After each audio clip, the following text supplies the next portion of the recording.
The broadcast is now starting. All attendees are in listen-only mode.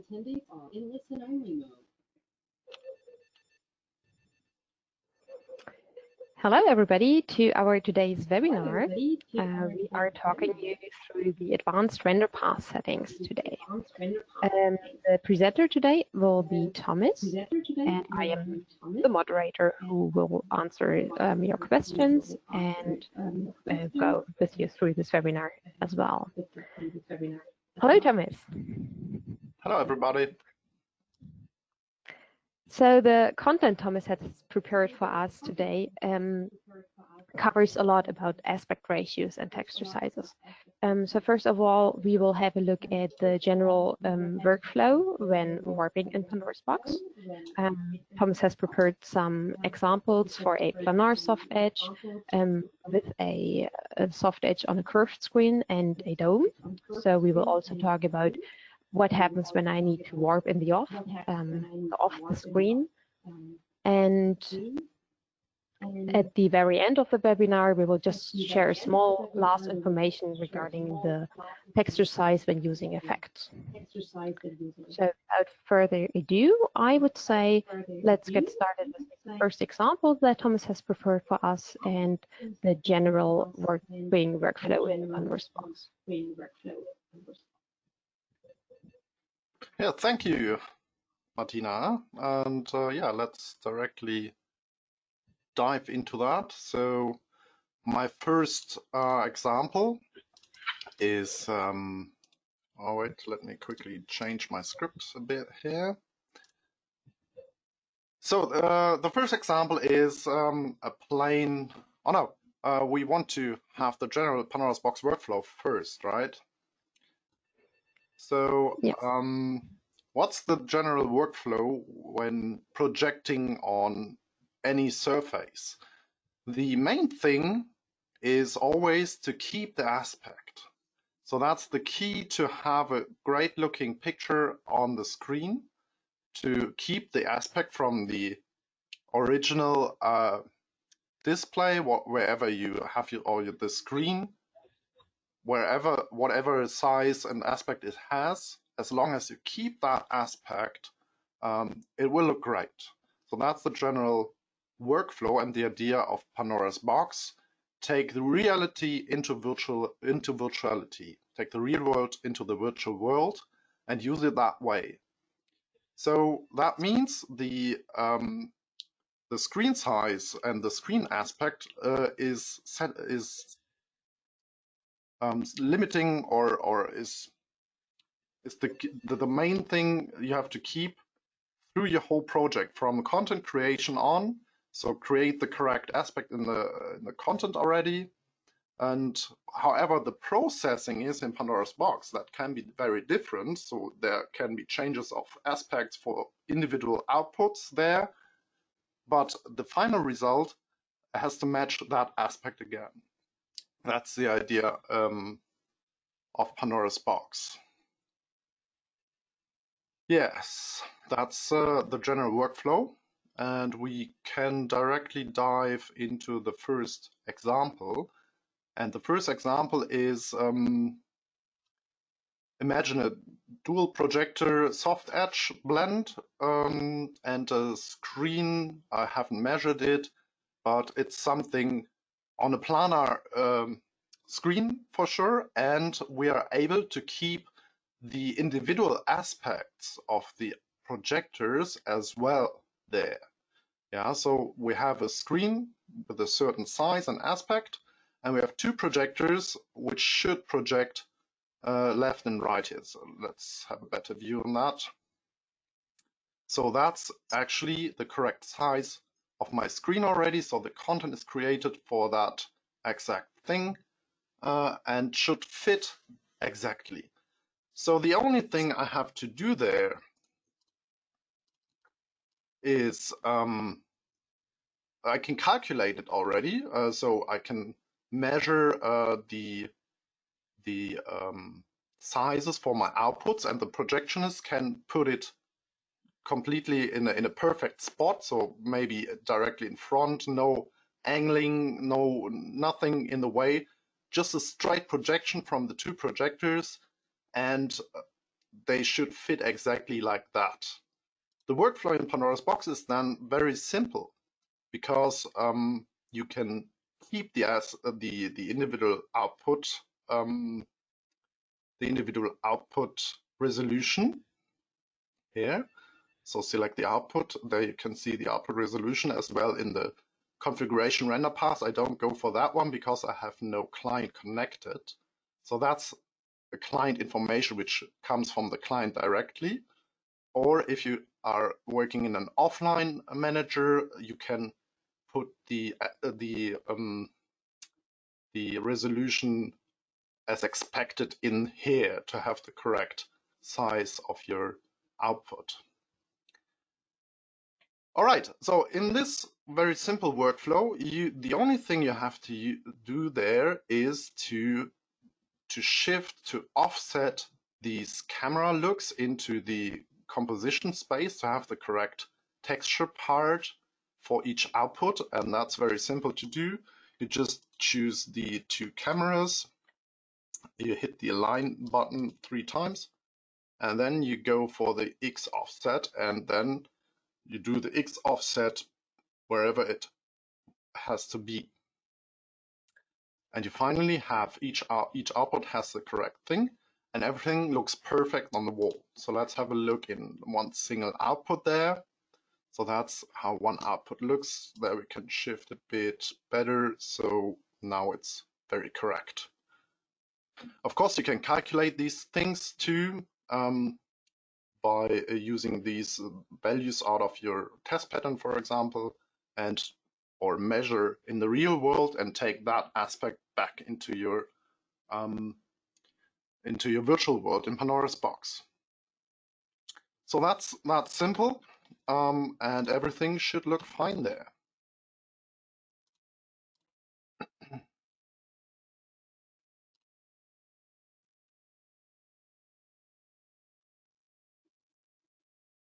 Hello, Martina, are you still there? Yeah. Yes, now I hear you again. So sorry, there's a small audio delay. Okay, so thank you for this first part about the planar soft edge. There are also occasions when I need to warp in the off. So there, my projector is overshooting, and there are a lot of pixels off the screen, and I find it very difficult to warp there. I think you have prepared a second example for us where we see something like this happening, and you can show us why it's so difficult and also another solution for this. Yes, I have prepared something for that. So just for imagination, let's have a look at this setup here.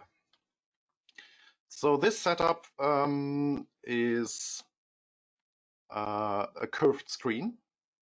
So we have a curved screen, and again, we want to shoot with 2 projectors on that screen. And the setup is to have a good focus spot. The right projector is projecting there, this part of the screen, and the left projector is put on the right part of the screen. Yeah, so the result is then, let me shortly show that the projectors are overshooting very much there, right? Maybe you can see that. So the overshooting area is very large. And what we have to do there is either to warp the full aspect, or to keep the aspect, we have to warp from this line to somewhere here, because that's the 16:9 aspect from the projector.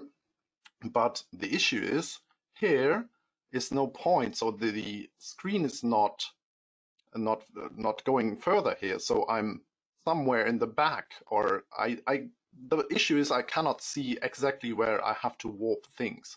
I can try to use the warper view and to continue that curve but that's more a guess than a precise working.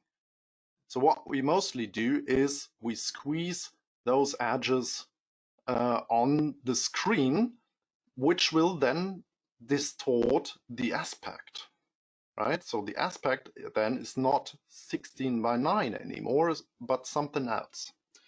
So let me visualize that a bit better. So let me change the screen a bit and have a look on my whiteboard. Where is it? There. Yeah, nice whiteboard. I hope you like it. That's the first try. We'll see. So, again, explained. I have the left projector. The projector is projecting that way. So somewhere here is the canvas of that projector, right? And what I have to do if I don't want to warp here in that off, yeah, let's just put it off. I have to push the warp there. So the aspect which was 16 by 9 is squeezed to something. Same applies, of course, to the right projector. That projector projects here and somewhere there. Like that. And the same applies for the right projector as well, of course. So I squeeze these edges into there.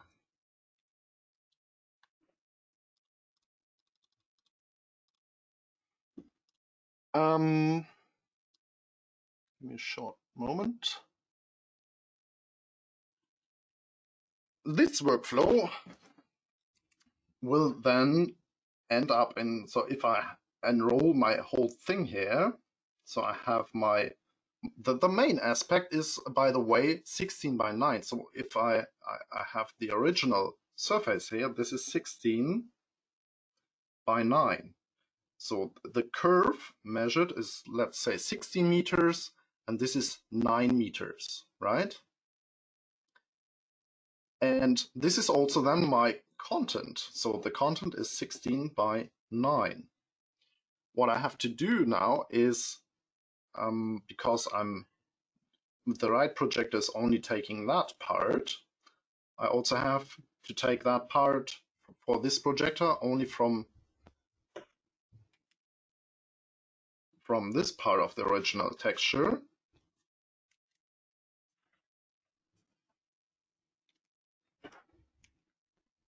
And left, same applies for the left projector.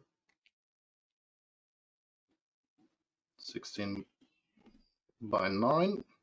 And I only want to use that part of the picture.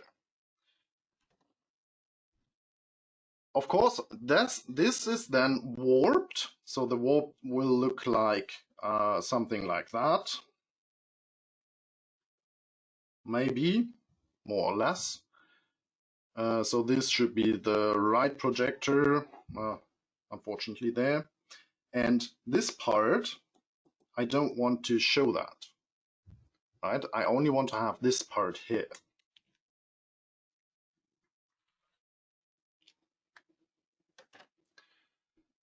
The output always takes the full resolution, or if I squeeze the warp into that limits here, I still want to use the full texture information in the output pass. So I have to get the output pass the correct part of the texture, and that's what I'm doing here. And we will look how that works in a few minutes. The result then should be that I project exactly on those spots. And have here the red part, and here I have the green part.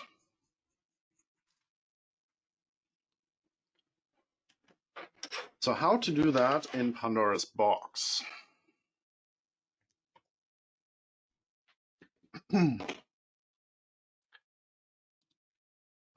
Switch to the projection here.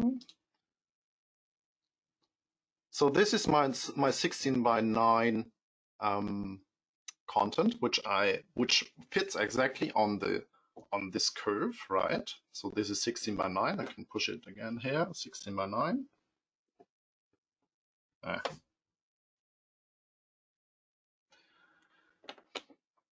And I have to care about these parts. What is it? And this I can do by measuring in the real world. So I go there, I take my measurement tool and measure how far it goes here. So how far is the right projector projecting from there to there? And what's the aspect, the new aspect then? And in my case, this is just a sample case, of course. So I can choose a bit my values and take some easy ones. It's a 12 by 9 aspect, which I have to put on these parts, right? So of course I do the warp. The warping is done. Let's have a look here. No, where is of course there's a warp. So I push the edges and everything that it matches the screen part. Exactly like that. And now I care about the texture. So this texture is not correct on that part, right? I have to use a different one, and therefore I go for the camera 1, and I dismiss that checkbox which adopts the output aspect ratio and put in my new output aspect, which is 12 by 9. So you see that is a change in that camera aspect, and I also have to care about the size, but I don't want to overshoot, so the height should be still the same. So I also dismiss this checkbox, and I put in my new value here. This is 1440. This is 12 by 9, and I'm hitting that edge very great again. Okay, so 12 by 9, this is also 12 by 9, so I adopted this factor to here, and everything is back and fine again. I do that for the second projector also. Let's put in 12 by 9 and 1440. And now I'm using a different aspect there. Sorry, I want to click here. Go back to the menu side so you can see. So there you can see the aspect changed already, and I apply my warps now. So there's the warping and the camera settings, everything is in there. But the camera settings, I wanted to show you that without, so they start at this value, right? And then it's the same workflow like we saw it in the earlier sample. I just use both cameras. Both cameras are actually looking at the same spot in the middle here. The menu side camera is disturbing it a bit. And now I use the X offset with the alignment again. And I just shift my cameras to which side has to go where, to where they have to go. Somewhere there, and switching back to the venue side camera, you can see, well, the warp is not very correct, so that was a quick and dirty warp. But if you do the warp correctly, then you can fit that very well together, right? And I'm exactly hitting that aspect there. So that's the workflow. If you have to squeeze single or individual outputs to different aspects and get a proper view on the screen back again. So you keep the aspect from the beginning to the end. In between, you mix things up. I showed you exactly how to. And the final result is then the great aspect and a nice look again.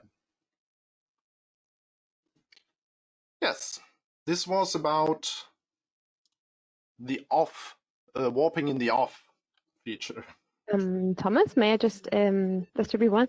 There was one question about how did you measure the current aspect ratio. So I just want to say it once more.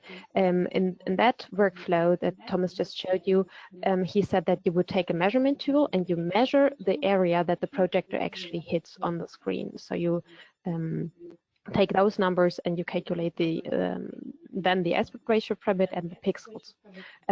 So in other words, what we have done in here is we tell the camera what the texture size that it sees, which is smaller. This texture is then given to the output path, which stretches again to the output resolution, and through the warp we squeeze it back again to this what the camera sees. So this is why it, yeah, thank you. This image explains it very well. So this is why it fits then again. The advantage is that you are very accurate with it.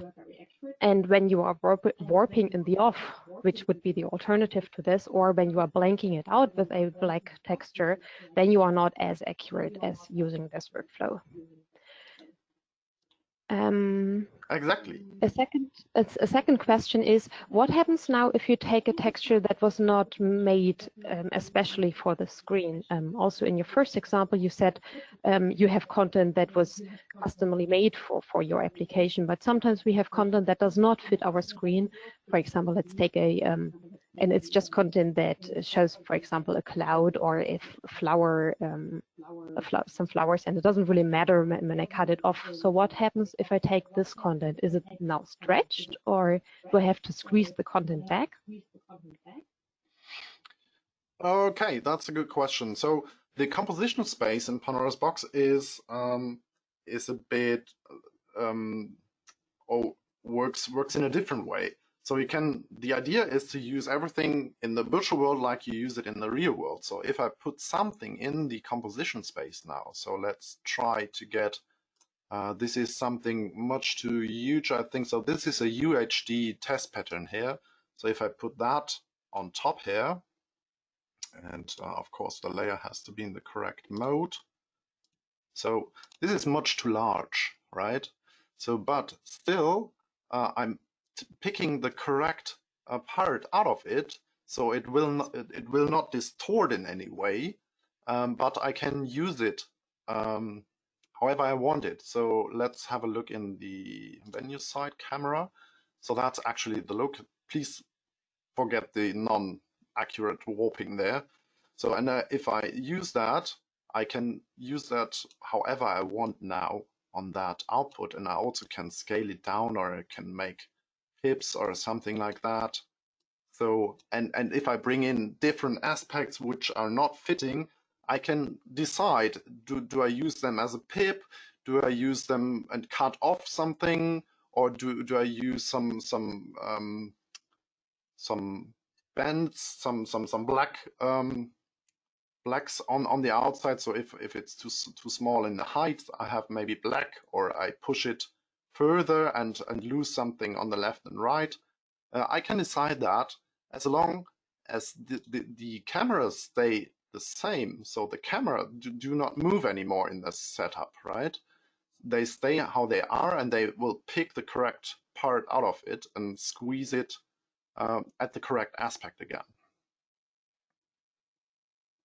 Okay, awesome. I think this was a very great example. So in times when we did not have the chance to manipulate the aspect ratio from the camera, it was so often that you had to stretch your layer back, and it was always kind of a guess. And this now shows us that we have very high accuracy when working with Pandoras Box and those workflows.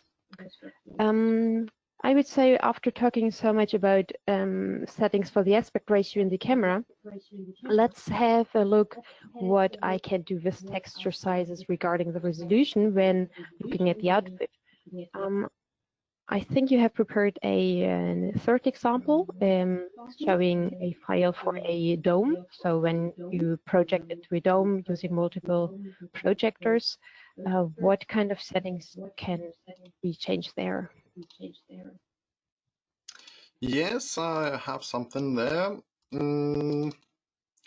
So this is an example. Did I mess up something here? No. Where is it? There, I think.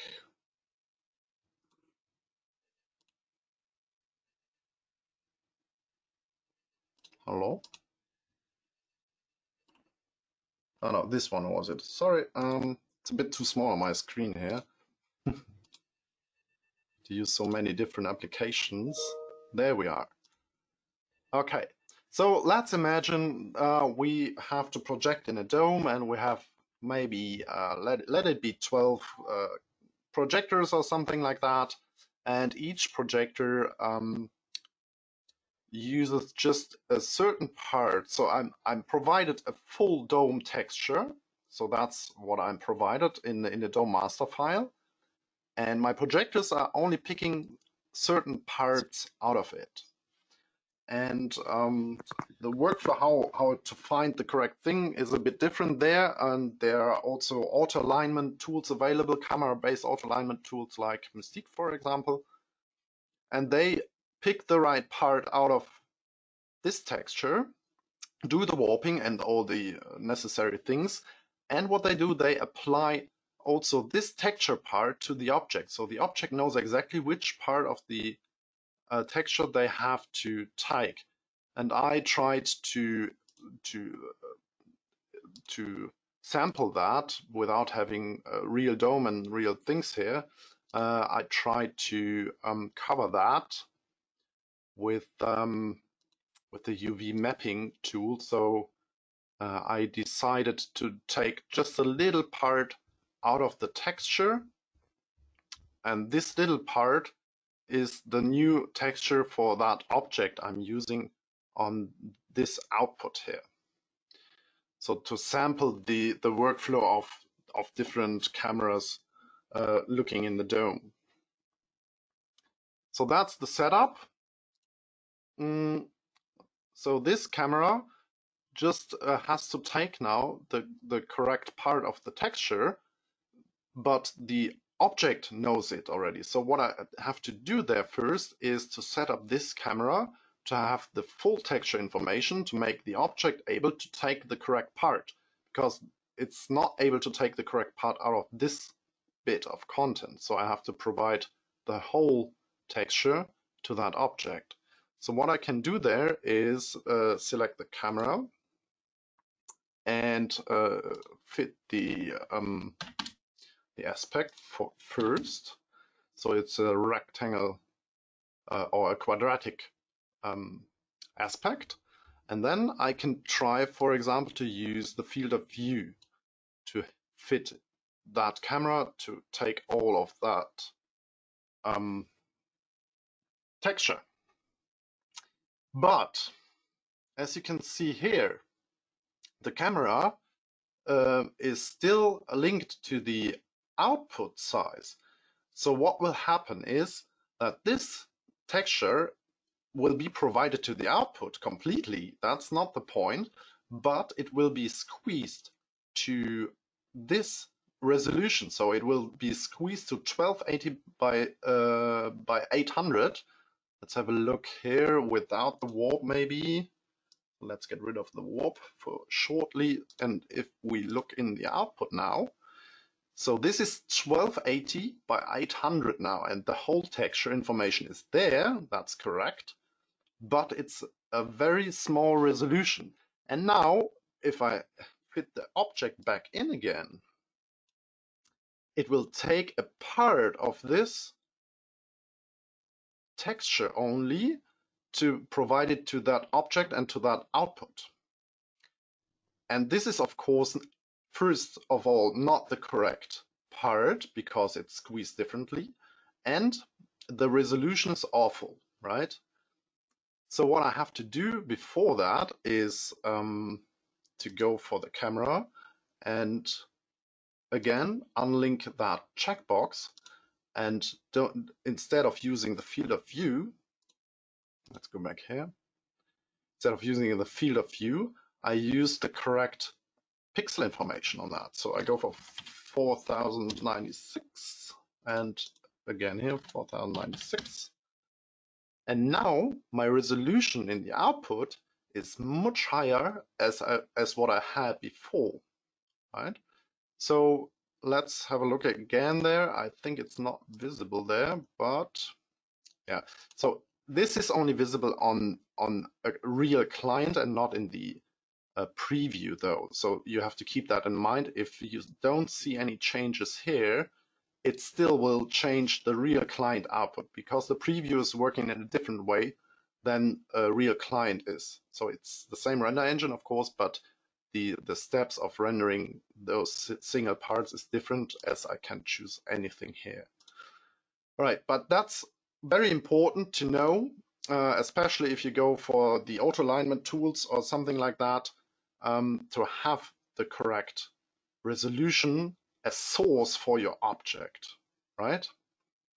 I hope that was good to understand for you.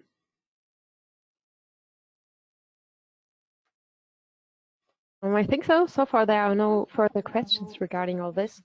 As our topic is advanced Renderpass settings, so far we have talked about a lot of warping scenarios. There's one last small information that we want to share with you that is about texture sizes when using effects. So this would be the last part that we talk you through before finishing this webinar. All right. So this was the, you are really, I put you very on low noise here. So this is about the effects, right? Yes, it is the effects part. All right. So let's have a look for the effects. This is a bit out of the warping workflow, but it's also about texture size in the output. So because also effects are using texture, of course, and of course these textures, they use performance, and to spare this performance we have a little tool inbuilt which makes it a bit, where did I put that example? Is it, no, this is not that one. Did I put it, so where did I put it? I think this should be it. There we go. So we have actually a UHD texture here, and I want to apply an effect on that. Let's say we take this blur effect here, and we already have some information which pushes you into to that direction, which makes you recognize that thing you have to do there. Let me shortly show you what goes wrong if I use that effect, blur down sampling 1, 2, 3, it doesn't matter. For example, and there are more effects than those. And wait, before I apply that, I want to change for the output that you can see it better. So this is my output view. And now I apply this effect to the layer. And did I? Oh shit, I forgot to hang. I tested it and everything is working well, of course. Let's go back again. So that's the default. Let me show that later to you. And let's do that again here. Get rid of that effect. So no effect, output is looking great, right? Everything is nice. And now I apply this effect to the output and something goes wrong. Mostly I don't see this black here, but what you often can see is that the texture will break at a certain point and then just take the last pixel along the whole rest of the texture part. And the reason for that is that our texture memory in the output pass is limited. to spare performance. That's the most important point. But you can still use that, depending on your license, of course. You can still use it if you change in the configuration render engine settings for each individual site, of course. You can change the resolution for that memory. And if I check the 4K resolution here and go back to my preview, everything is working very nice again, and I can use that effect. Is it visible? Yes, a bit. I can use that visible on the whole texture without breaking it. That's just an additional information in this webinar. And yeah, that was it for today. Okay, just to sum this up once more, this is only for some of the effects. So all of those effects that use this internal texture, you will see it in the description with this technical information paragraph. So this is when you have to increase the internal texture size. But keep in mind, this is then increasing it for all the layers, so for the entire site. So far we are done with our topics we wanted to share with you. If you have any further questions, just go ahead and write them into the questions box. If you have wondered or are missing information about EDID settings or NVIDIA settings, unit management, layer routing, or the render order in the output path, this was all covered in the webinar. I think it was you, Thomas, who held it, right? Yeah. Yes, yes, it was me. I can't remember how I titled it. How to camera setup it was, I think. Yes, it was the webinar How to Camera Setup. I have prepared the link for you right now here. So you should see it right now. This is another great webinar covering all those topics. So if you want to dive in a little more. And let me just show you once more. And one last thing, maybe, all this was very like in theory, this might seem to be a little complicated, talking about aspect ratios and texture sizes and so on. My tip would be just take a very small projector, project on a plain wall, on a white wall, have some markers ready, and play around with it. So imagine that you want to project with your projector on a smaller part. Imagine that you want to project maybe on an area 1 meter times 50 centimeters and so on, and play around with those settings by yourself. In the manual, in the online manual, there's a chapter called Warping Tutorial, and I have prepared there a small tutorial when projecting with 2 projectors, and I have put a lot of calculations in there. So my tip would be just play around with it by yourself, and just hearing it in theory, I think doesn't you cannot keep this so much in your mind. Just play around with it by yourself, have hands-on, and your brain will understand this so much better, and all the advantages that come with it. Oh yeah, yes. Thank you, Thomas. And from my side again, aspect. Remember the aspect and care about the aspect, and we'll have a great result. That's the key for Pandoras Box and warping, and put things on screen, whatever the screen is. It doesn't matter if it's a flat screen, a curved screen, a building, or whatever object it is. So also a Mickey Mouse, whatever you project on.